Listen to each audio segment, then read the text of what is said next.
Shalom. In this week's study of Misnomers in the Torah, let's look at Moshiach. Let's look at where the question is, Moshiach is on his way or not. And this is a funny question. It almost imagines like Moshiach's like some faraway place and he's on his way, or he's just standing somewhere and waiting.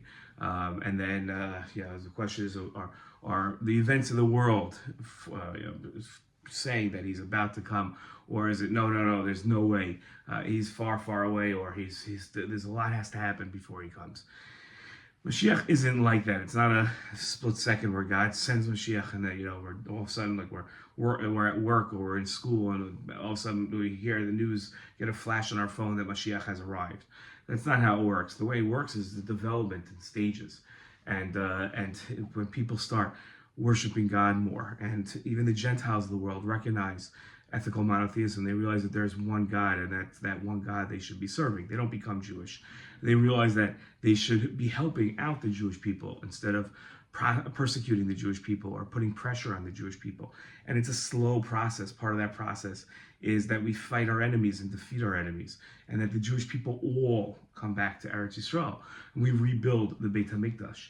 That's the process of Moshiach, and it's a charismatic individual that begins this process and starts inspiring the Jewish people. A man so wise that he surpasses Shlomo and Moshe Rabbeinu in his wisdom.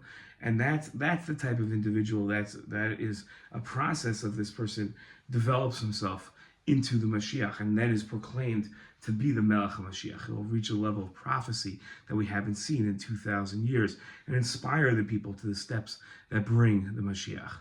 Well, the question then becomes, we say, a lot of people assume that we're in the first stages of the Messianic era, that we're in the harbingers or the birth pangs of the Messianic era.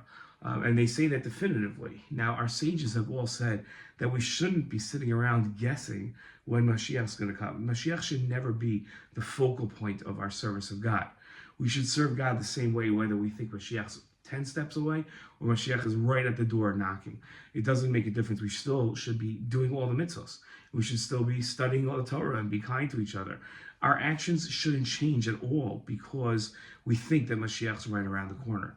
So the misnomer that we're discussing is how people assume, Mashiach's here. And we've seen this mistake so many times in Jewish history. And then when tragedy strikes because Mashiach didn't come, not because he wasn't on his way, but because we didn't merit to have a Messianic era, then all of a sudden people's faith, which is somewhat based on the fact that they felt that Mashiach was right about to come, and then also realized it didn't happen, then their faith went away as well. And that's why our sages told us, and our Torah scholars told us to never lean too much and never make Mashiach a focal point of our service of God. It should rarely be spoken about, and making it a center of our avodas Hashem and our religion is a huge problem, and is only going to bring even bigger problems down the line. So whether Mashiach's really on his way or not is not the point. It doesn't make a difference.